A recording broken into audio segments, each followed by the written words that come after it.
Hello दोस्तों, कैसे हैं आप सभी। आप सभी का ही हार्दिक स्वागत और हार्दिक अभिनंदन करती हूँ मैं प्रीति मंडियाल। टाइटल तो आपने देख ही लिया होगा। आज हम एक्सप्लोर करने जा रहे हैं जिन हस्ती को, उनका कोई फोटो मुझे नहीं मिला, एक स्केच मिला है तो वही मैं आपसे शेयर कर रही हूँ क्योंकि वो बहुत पुराने राइटर हैं जिन्हें हम एक्सप्लोर कर रहे हैं। और वो है दोस्तों none other than sir John Mandeville. तो एक बड़ी इंटरेस्टिंग बात बताती हूँ आपको, बड़ा मजा आने वाला है सुन के। ठीक है, आपने वो अलादीन की स्टोरी सुनी है? अलादीन के पास एक कालीन होता है, वो उस पे बैठ के कहीं भी उड़ सकता है, राइट। तो आप ध्यान से देखिए, यहाँ पे ये जो पर्सन है ये काइंड ऑफ एक कालीन पे बताए गए हैं और ये भी उड़ रहे हैं। जस्ट जोक अपार्ट, ये अलादीन का एग्जाम्पल देने का बस एक पर्पस था। जैसे अलादीन चटाई पे बैठ के उड़ जाता था, ट्रेवल करता था, वैसे ही दोस्तों ये सर जॉन मेंडेविले का भी हम ट्रैवलिंग वाला वर्क ही पढ़ने वाले हैं जो इम्पोर्टेंट है। तो ये जस्ट एक तरीका था याद करने का। तो आइए इन्हें एक्सप्लोर करते हैं। तो दोस्तों सर जॉन मेंडेविले में सबसे पहले आपके सामने शामिल है voyage and travels of sir John Mandeville. JM का मतलब समझ जाइए, जैसे पॉकेट पढ़ाई है पीपी, वैसे जेएम है जॉन मेंडेविले। तो जॉन मेंडेविले का दोस्तों जो पॉपुलर वर्क है लिटरेचर में जिसके लिए हम उन्हें पढ़ रहे हैं, that is voyage and travels of sir John Mandeville. तो अलादीन उड़ता था चटाई में और ये भी उड़ गए चटाई में। जस्ट जो का पार्ट ध्यान रखिएगा, इनका ट्रैवलॉग वाला वर्क है। दोस्तों इनका जो वर्क है जिसके लिए हम लिटरेचर में इन्हें पढ़ रहे हैं, चौसर एज की वन ऑफ इम्पॉर्टेंट राइटर हैं। ये माइनर राइटर है, ज्यादा वर्क नहीं है, एक दो पर इम्पॉर्टेंट है। और इन्होंने ना बहुत ट्रैवल किया था और जो भी ट्रैवलिंग इनकी रही थी उसी पे इन्होंने वर्क लिख दिया था, जिसे हम voyage and travels of sir John Mandeville कहते हैं। इस वर्क को आप ट्रैवलॉग भी कह सकते हैं। ठीक है, ट्रैवलॉग क्या होता है मैं आपको बताती हूँ। कोई भी ऐसा वर्क जिसमें आपने ट्रैवलिंग का जिक्र किया है, ठीक है, कोई भी ऐसा वर्क जिसमें आपने ट्रैवलिंग का जिक्र किया है, ठीक है, वो हमारा ट्रैवलॉग बन जाता है। तो ये एक ऐसा लिटरेचर का पीस था जिसमें उन्होंने अपनी ट्रैवलिंग का जिक्र किया है, तो ये ट्रैवलॉग है। नेक्स्ट दोस्तों, ये बेसिकली मिडलैंड डायलेक्ट में लिखा गया है। मिडलैंड डायलेक्ट का क्या मतलब है? 14th सेंचुरी के ये राइटर हैं, तो इंग्लिश इतनी प्रॉपर नहीं थी। अगर आप यहाँ पे ध्यान से देखो, ट्रैवल की स्पेलिंग देखो उस समय पे क्या है ना। आज थोड़ी ना ट्रैवल की स्पेलिंग ये होती है क्योंकि उस समय की इंग्लिश है, तब के वर्ड्स की आपको आप कह सकते हैं स्पेलिंग भी थोड़ी अलग मिलेगी एंड चीजें भी अलग मिलेगी। आज मॉडिफाई हुई है कहने का style, vocabulary and even spellings भी। तो उस समय ना English was in growing stage, तब वो ग्रो कर रही थी एंड काफी सारे अलग अलग बोलियां थी। Midland dialect was there, Eastland dialect was there.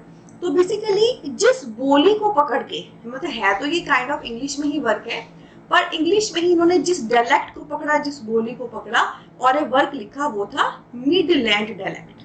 ठीक है, तो यहाँ पे एक प्रश्न मैं आपसे पूछना चाहूंगी, आप मुझे इनबॉक्स करिएगा, मैसेज करिएगा कि जॉन मेंडेविले का ये वर्क तो मिडलैंड डायलेक्ट में है, ओके, पर चौसर ने कौन सी डायलेक्ट पकड़ी थी इंग्लिश लैंग्वेज की जिसको फिर उसने पूरा इंग्लिश का रूप दिया? ठीक है, वो मिडलैंड है, ईस्ट वाली है, नॉर्दर्न वाली है, कौन सी है, कमेंट करिएगा।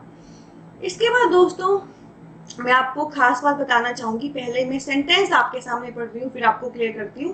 Translated from French to Latin them into English and then other languages. तो सर जॉन मेंडेविले सिर्फ अपने इस ट्रैवलॉग वर्क के लिए ही मशहूर नहीं है अकेले, इन्होंने काफी सारी ट्रांसलेशंस भी की हैं।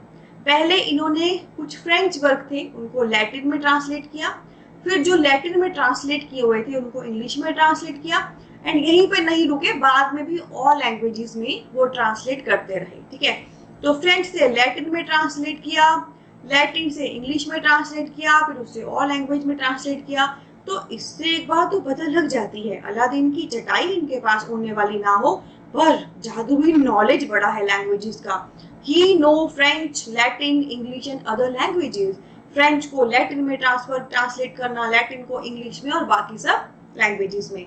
तो इनका वर्क ये ट्रैवलॉग भी इम्पोर्टेंट है और इनकी ये खासियत कि इन्हें काफी सारी लैंग्वेजेस आती थी जिसमें ये ट्रांसलेट कर सकते हैं, ये भी इम्पोर्टेंट है। और हाँ दोस्तों, जब इनका समय है तो दोस्तों वो कहते हैं ना, वो तो थी नहीं, प्रिंटिंग प्रेस तो थी नहीं कि आपने कुछ लिखा है तो आप उसे छाप के बड़ी सारी कॉपियां निकाल लो। इन्होंने 310 मैन्युस्क्रिप्ट कॉपी की है। मतलब ये जो भी इन्होंने लिखा है, चाहे ट्रांसलेट की है, चाहे अपना वर्क लिखा है, इन्होंने 310 वैसी चीजें लिखी है। मैन्युस्क्रिप्ट होता है हाथ से लिखा हुआ।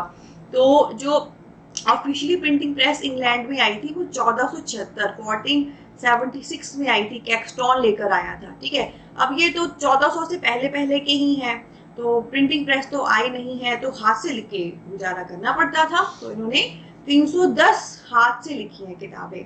सो कैसा लगा दोस्तों?